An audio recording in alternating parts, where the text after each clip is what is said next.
여러분 안녕하세요. 세계경제는 지금 편집자 정견만입니다. 네, 12월 21일자 세계경제는 지금 시작하겠습니다. 오늘 주요 토픽 4건, 단신 3건, 그리고 오늘 명상 시간에는 병원년 새해 결심과 실천에 관한 명언들을 소개하겠습니다. 네, 오늘 주요 토픽은 미 연준이 기준금리 25bp 인하와 관련된 내용들을 정리하고, 두 번째로 11월 중 미국 고용 증가 내용, 그리고 세 번째로 일본은행의 기준금리 25bp 인하와 엔캐리 트레이드 관련 내용입니다. 주요 단신으로는 트럼프 대통령의 담화 내용, 그리고 영란은행과 러시아은행의 금리 인하 소식을 전해드리겠습니다. 네, 지난 12월 10일 연준 FOMC에서 기준금리 25bp를 인하했습니다. 작년에 3회에 이어서 올해 세 번째 인하고요. 이로써 페더럴 펀드 타겟 레이트는 3.5 내지 3.75% 레인지가 되었습니다. 그런데 이번 FOMC 회의에서는 12명의 연준 위원 간의 의견이 상당히 분분했습니다. 12명 위원 중 9명은 25bp 인하에 찬성했지만 3명은 반대를 하였습니다. 그런데 이 반대 의견 3명의 의견이 또 상충하였습니다. 3명 중 1명은 25bp가 아닌 50bp 인하를 주장하였고요. 다른 2명은 인하가 아닌 동결을 주장하였습니다. 연준의 설립 목표인 물가 안정과 완전 고용 둘 중에 어느 쪽에 더 비중을 두는가에 따라서 의견이 달라지는 거죠. 바꿔 말하면 인플레이션과 실업 간에 어느 쪽에 더 비중을 두는가에 따라서 의견이 달라진 거죠. FOMC 회의 후에 발표된 도트 플롯, 점도표에 나타난 향후 기준금리를 전망해 보면요. 내년에 한 25bp 한 차례, 그리고 내후년에 또 25bp 한 차례 인할 전망으로 나타났습니다. 그대로 실행된다면 내후년 말에 연준 기준금리가 3.0 내지 3.25%가 된다는 거죠. 이번 FOMC 회의에서 또 하나 주목할 점은 Reserve Management Purchase 제도 RMP의 시행입니다. 미 연준이 매월 400억 달러어치의 단기 국채를 시장에서 매입한다는 겁니다. 시행일은 12월 12일부터입니다. 통상 제도를 시행할 때 경과 기간을 두는데 이번에는 거의 이틀밖에 경과 기간이 없습니다. 그만큼 바쁘게 시행한다는 거죠. RMP를 우리말로 옮기면은 지급준비금 관리를 위한 단기국채 매입 제도라고 할 수 있겠죠. RMP를 시행하게 된 배경은 그동안 한 2년 반 동안 QT, Quantitative Tightening, 연준이 갖고 있던 국채를 팔아서 시중 유동성을 흡수해 왔었는데요. 2년 반 QT를 실행하니까 이제 시중 유동성이 부족해졌다는 거죠. 여기에 대응하기 위한 겁니다. 그리고 재무부의 그 대규모 재정 지출과 관련해서 국채 발행 물량이 많이 나오는데 이를 소화하기 위해서 지원한다는 거죠. 여기에다 기업들의 그 연말 결산 자금 수요, 그리고 내년 4월에 세금 납부가 많은데 여기 수혜에 대한 선제적으로 대응한다는 겁니다. 여기에서 그 QT하고 RMP를 다시 한번 비교해 보면요. QT는 주로 그 장기채를 매입해서 장기 금리를 안정시키고 이를 통해서 실물 경기 부양을 주 목표로 하는데 RMP는 경기 부양과 관계없이 단기채를 매입해서 시중 유동성 부족에 대응한다는 겁니다. RMP 용어는 최단 내년 4월까지는 자주 등장할 것이기 때문에 좀 확실히 알아놔야겠죠. RMP도 시중 유동성을 확대 공급한다는 점에서는 QE와 같습니다. 앞으로 계속 그 재무부의 국채 발행이 증가할 것이기 때문에 RMP 규모가 이제 커질 수밖에 없을 텐데요. 너무 심화되면은 통화 정책이 그 재정 정책에 종속당하는 소위 그 재정 지배, 피스칼 다미넌스 현상이 본격화될 우려가 있습니다. 연준이 내놓은 향후 경제 전망을 보면요. GDP 경제 성장률의 경우 올해 1.7% 성장, 내년에 2.3% 성장, 내후년에 2.0% 성장, 그 다음에 1.9% 성장으로 전망하였고 실업률의 경우 올해 4.5%까지 올라가고 내년에 4.4%, 내후년에 4.2%, 그 다음에 4.2%를 전망하였습니다. PCE 물가, 개인 소비 지출 물가는 올해 2.9%까지 올라가고 내년에 2.4%, 내후년에 2.1%, 그 다음에 2.0%를 전망했습니다. 고용 보고서가 발표된 후에 그 시장을 보면은 주가는 상승하였고 국채 수익률은 소폭 하락하였습니다. 좀 전에 말씀드린 대로 RMP, 즉 Reserve Management Purchase 시행의 그 중요성이 커지는데요. 이로 인해 최단 내년 4월까지는 시중 유동성이 이제 확대 공급되고요. 이에 따라 물가 상승 소지가 생기고 채권 수익률이 상승할 소지가 생긴 겁니다.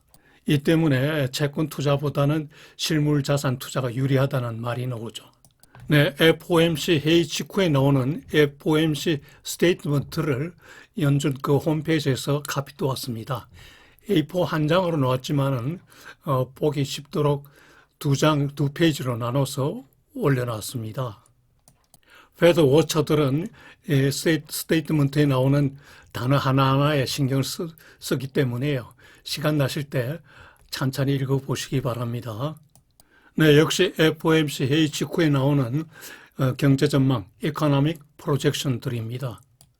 조금 전에 설명한 내용들입니다만은 지난 9월 회의 때 나왔던 그 경제 전망과의 차이를 설명하고 있고요. 또 그 중위수와 그 분포를 상세하게 나타내고 있습니다. 역시 시간 나실 때 찬찬히 읽어보시기 바랍니다. 네, 소위 그 도트 플러트라고 점도표입니다. 7명의 보드 멤버와 12명의 그 디스트릭트 프레지던트들이 자기 소신대로 기준금리가 어디에 가 있을지를 찍은 표이죠. 이 점의 그 분포를 보고 향후 금리를 전망할 수 있다는 겁니다. 여기서 참고로 미국 경제 주요 지표를 한번 일별해 보죠.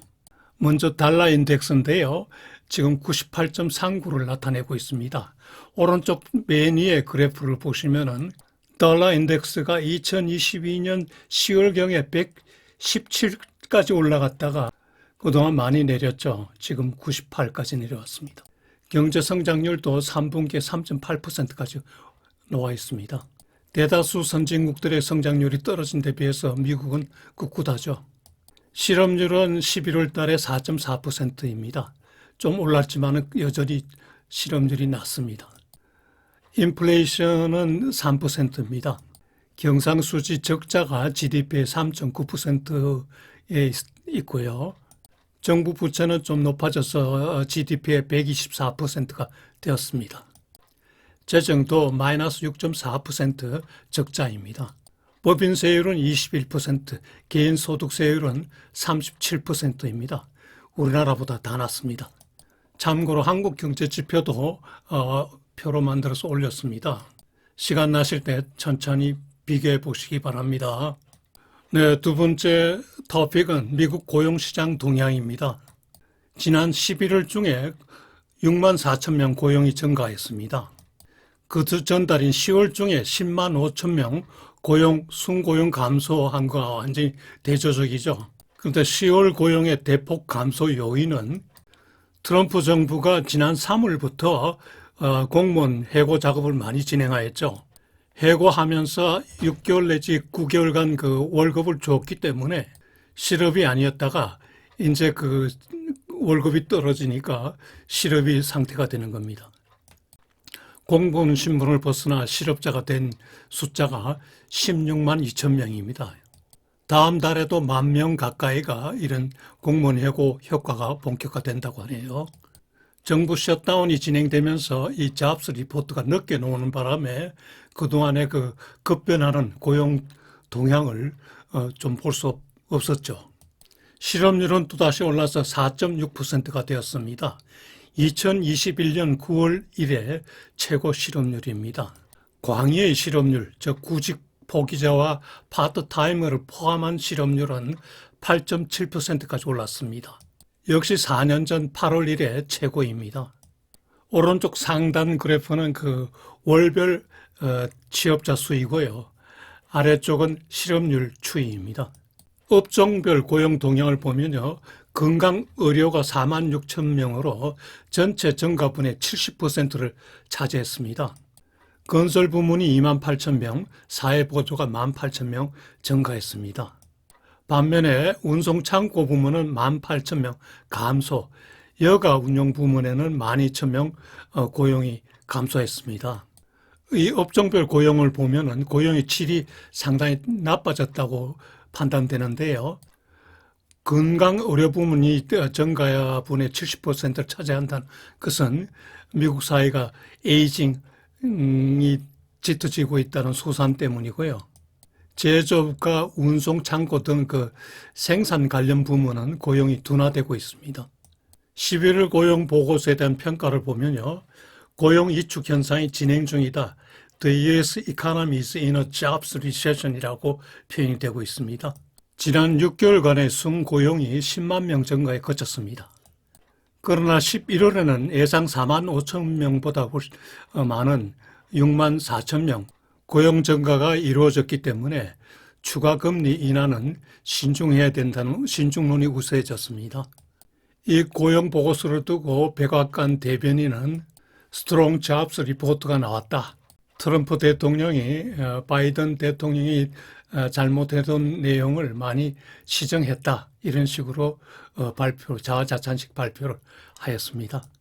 11월 고용 보고서를 올해 세 번째 금리 인하를 해놓은 연준의 입장에서 보면은 내년 1월 28일 첫 FOMC 회의에서 고용 둔화와 그 인플레이션 사이에서 고민을 할 계기가 된 거죠.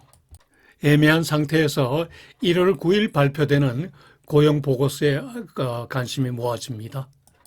CME 그룹의 패드워치에 따르면은 조기 금리 인하 가능성이 아주 낮은 것으로 나타났습니다. 시간당 임금은 11월 중에 0.1% 증가한 것으로 나왔지만은 전년 동기 대비로는 3.5% 증가에 그쳤습니다. 2021년 이래 최저입니다. 경제활동 참가율 파티시페이션 레이트는 62.5%로 나왔습니다. 네, 세 번째 토픽은 일본은행이 지난 금요일 기준금리를 25bp 인상하여 현행 0.5에서 0.75%로 올렸다는 소식입니다. 1995년 이래 최고금리가 되었습니다. 일본은행은 또 물가와 성장률이 등 여건이 허용할 경우에는 추가 금리 인상도 시사했습니다. 그런데 시장의 반응은 금리 인상과 상이한 방향으로 흘렀습니다. 금리 인상 후에 엔화는 오히려 더 떨어졌습니다. 엔달러 환율이 158엔까지 올라갔습니다. 1개월 내 최저치입니다. 국채 수익률도 하락하지 않고 오히려 2.0235%로 상승하였습니다. 시장의 반응이 역으로 나온 이유는 일본은행 총재가 추가금리 인상을 시사했지만은 추가금리 인상이 조기에 쉽지 않다는 시장 판단이 나왔고요. 임금과 물가가 서서히 동시에 상승할 것이라는 전망이 우세하기 때문입니다. 여기에다가 무엇보다 다카이치 정부의 그 재정 확대 정책이 지속되기 때문에 국채 발행이 꾸준히 증가할 거라는 생각 때문이죠. 일본은행은 그 중립금리, 즉 그 물가가 급등하거나 급락하지 않고 또 경기도 급격하게 나빠지거나 좋아지지 않는 그런 중립금리로 1.0 내지 2.5%를 제시하였습니다. 그리고 향후 그 중기 목표의 물가는 2%로 제시하였는데요. 2026년 상반기까지 2%가 달성될 거라고 전망했습니다.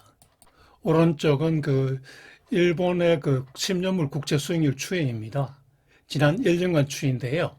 0.5에서 2.0235%까지 올랐습니다. 급격한 상승이죠. 국채 갖고 있는 사람들 손실이 큽니다. 유럽 주요국의 그 국채 수익률도 많이 올랐죠. 가격이 많이 내렸다는 거죠. 여기서 참고로 일본의 금리 인상과 관련해서 엔캐리 트레이드 자금의 이동에 대해서 관심이 컸었는데요. 실제 엔캐리 트레이드 자금의 환류 발생은 그렇게 많지 않다고 얘기되고 있습니다. 엔캐리 트레이드 자금의 총 규모에 대해서는 기간마다 측정이 다른데요. 최대 20조 달러 그리고 최소 3조 달러 정도 될 거라고 하는군요. 최소 3조 달러라고 해도 우리 돈으로 4,500조 원 가까이 되니까 대단한 거죠. 우리나라 연간 GDP의 2배가 넘는 수준입니다. 이게 일시에 국제자금 흐름으로 움직인다면 대단한 거죠. 그러나 아직까지는 엔캐리 트레이드 자금의 이동이 별로 없는 것으로 보이는데요. 그 요인은 여전히 해외 금리가 일본 국내 금리보다 훨씬 높고 또 해외 자산의 만기가 있기 때문에 만기 자산 유동화에 시간이 필요하다는 거죠. 그러나 엔캐리 트레이드 자금의 그 이동이 현실화될 경우에는 매우 유의해야 되죠. 규모가 너무나 크기 때문에. 네, 참고로 일본 경제 주요 지표를 올려놨습니다. 시간 나실 때 살펴보시죠. 엔달러 환율은 158엔까지 올랐고요. 지난 3분기 경제 성장률은 마이너스 0.6%였습니다. GDP가 많이 나빠졌다가 조금 좋아졌다가 또 나빠지는 이런 현상이 반복되네요. 물가는 2년 사이에 많이 올랐다가 최근에는 조금 안정화되면서 3% 내로 안정화되고 있군요. 과거 일본 물가에 비하면 많이 높아진 거죠. 법인 세율은 30.62%, 개인 소득 세율은 55.95%로 굉장히 높은 수준입니다. 정부 부채가 많으니까 세율이 높을 수밖에 없죠. 정부가 재정을 많이 쓰려면 세율이 높을 수밖에 없는데 우리나라 문정부 때도 돈을 많이 쓰려고 하다 보니 법인 세율과 개인 소득 세율이 다 같이 올랐죠. 네, 지난주에 나온 주요 단신들을 취합해 보았습니다. 먼저 Bank of England 영란은행이 지난 금요일 어제죠. 12월 19일 그제군요. 기준금리를 25bp 인하해서 3.75%로 하였습니다. 2022년 이래 최저금리가 되었습니다. 경기 부양 차원이죠. 영국 경제가 지금 많이 힘들거든요. 그런데 물가도 유로 지역보다 높기 때문에 의원들 간의 의견이 거의 반반 나눠졌습니다. 5명은 찬성하고 4명은 동결을 주장하였는데 찬성이 한 표 많아서 결국 금리를 인하했습니다. 현재 영국의 물가는 전년 동기 대비 3.2% 상승한 상태인데요. 유로존의 그 2.0인가 2.1보다는 훨씬 높죠. 한편 유로피언 센트럴 뱅크는 하루 전날 12월 18일 날 2.15% 기준금리를 동결하였습니다. 네, 두 번째 단신은 러시아 중앙은행이 금리를 인하했습니다. 그동안 많이 높았었는데 20% 가까이 되다가 꾸준히 내려서 이제 16%가 되었군요. 물가가 10% 가까이 오르다가 최근에 6%대로 떨어졌습니다. 러시아 중앙은행 전망으로는 내년에 물가가 4 내지 5% 상승할 것으로 예상하고 있네요. 이번에 금리는 내렸지만은 향후 그 통화신용 정책은 타이트하게 유지할 거라고 합니다. 경제 성장률은 작년에 4.1%를 달성했는데 전쟁 중인 국가 치고는 성장률이 좋은 편이죠. 방위산업이 좋기 때문입니다. 그러나 올해 들어서 분기별로 성장률 추이가 하강 추세입니다. 지난 3분기에는 전년 동기 대비 0.3% 성장에 그쳤습니다. 전쟁 장기화로 투자 재원도 줄고 소비도 어려워지겠죠. 네, 세 번째 단신은 18일 저녁에 있었던 트럼프 대통령의 이어랜드 애드레스 요약입니다. 대국민 담화였죠. 핵심적으로 네 가지 사항을 포함하고 있는데요. 첫째가 워리어 디비덴드를 지급한다고 발표했습니다. 군인들에 대한 수당을 지급한다는 거죠. 145만 장병에 대해서 1인당 1,776달러, 1,776 독립기념연이죠. 1,700 76달러를 준다는 건데 재원으로는 관세 수입 등으로 충당하겠다 그랬습니다. 관세에 대한 대부분 그 이혼 판결 여부도 관계 있고 국회 동의 없이도 이를 집행할 수 있는지 등이 문제로 남아 있습니다만은 두고 볼 일입니다. 담화의 두 번째 주요 내용은 경제 성과를 자화자찬한 거죠. 역대급도 세금 환급도 예고하였습니다. 트럼프 대통령은 인플레이션을 멈췄고 임금은 올랐으며 식료품과 가스 가격이 빠르게 내려가고 있다. 이렇게 주장했고요. 그 다음에 세금 환급은 감세 정책과 경제 활성화 덕분에 내년 봄에 미국 역사상 최대 규모의 세금 환급을 하겠다 이렇게 예고했습니다. 그리고 세 번째로는 그 페드의 그 금리 정책을 비판하면서 조만간 금리 인하를 지지하는 새로운 연준 의장 후보를 발표하겠다고 얘기했습니다. 그리고 국경 안보와 범죄를 척결하였다고 강조했습니다. 취임 이후에 국경이 완전히 봉쇄 통제되고 있다고 강조하였습니다. 네 번째로 그 마리화나 즉 대마초 규제 등급을 하향하였습니다. 이제 1급 마약인데 이를 상급 통제 물질로 하향하는 그 행정 명령 서명식도 같이 진행하였습니다. 트럼프 대통령의 그 이어랜드 애드레스에 대해서 비판이 참 많죠. 또 많은 경제학자들은 트럼프 담화를 자화자찬 또는 그 연말 덕담 정도로 해석하는 분위기입니다. 네, 미국 시장 동향을 살펴보죠.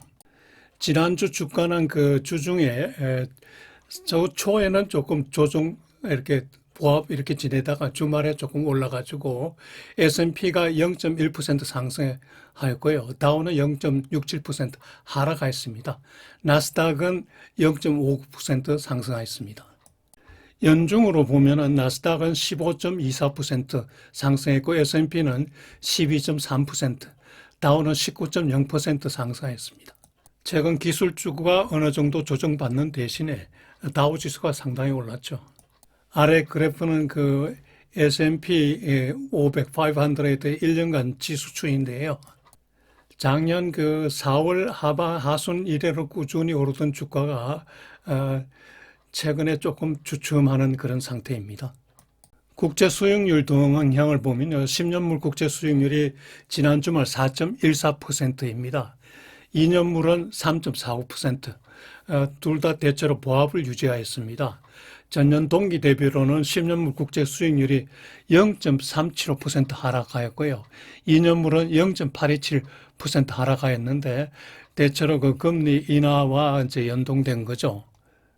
특히 이제 단기 금리가 정책 금리와 많이 연동되기 때문에 2년물이 하락폭이 큽니다. 향후 그 국제 수익률은 연준 기준금리 추가 인하 기대 여기에 대해서 그 국채 발행 물량 증가 이 두 부문 간의 힘교류가 될 듯한 생각입니다. 아래 그래프는 그 10년물 국제 수익률 추이인데요. 연초에 비해서 많이 내려와 있죠. 다음 주는 크리스마스 홀리데이 주간이기 때문에 경제 발표도 적습니다. 내구재 주문이 발표되고요. 3분기 GDP 2차 추계 발표가 나오고 그 컨퍼런스 보드의 소비자 신뢰 지수가 발표됩니다. 시장은 크리스마스 이브는 24일 오후부터 휴장이 돼서 내년 1일까지 휴장이 됩니다. 네, 참고로 패드워치 트래커로 본 연준금리 예상입니다. 내년 1월 28일자 FOMC 회의에서의 그 기준금리를 12월 20일 기준으로 보면은 동결 확률이 77.9%, 25bp 인하 확률이 22.1%로 대체로 동결에 이제 의견이 모아지고 있습니다. 그 다음 FOMC 기일인 3월 18일자 FOMC에서의 그 페더럴 펀드 타겟 레이트 확률을 보면요. 동결 확률과 그 25bp 확률이 비슷하지만은 25bp 인하 확률이 조금 더 높은 46.2%, 그리고 동결이 44.2% 확률입니다. 50bp 인하 확률도 9.6% 정도입니다. 네, 다음 주 주요 일정표입니다. 특별한 내용이 없는데요. 화요일에는 그 내구재 주문 동향, 그리고 그 다음에 그 GDP 3분기 GDP 추계 2차 발표가 나오고, 그리고 수요일 날에는 최초 실업수당 청구자 수가 나옵니다. 네, 어느덧 파란만장했던 을사년이 저물고 붉은 말이 달리는 병오년 새해가 다가오고 있습니다. 연말 연시면 누구나 새로운 결심을 다짐하고 실행 계획을 세우게 되지만은 그 결심과 실행 계획이 올바로 세워져야 실천력과 함께 성과도 크게 마련인데요. 선현들의 명언을 참고 삼아서 새해 결심과 실행 계획을 보다 의미 있게 멋지게 세워보시기 바랍니다.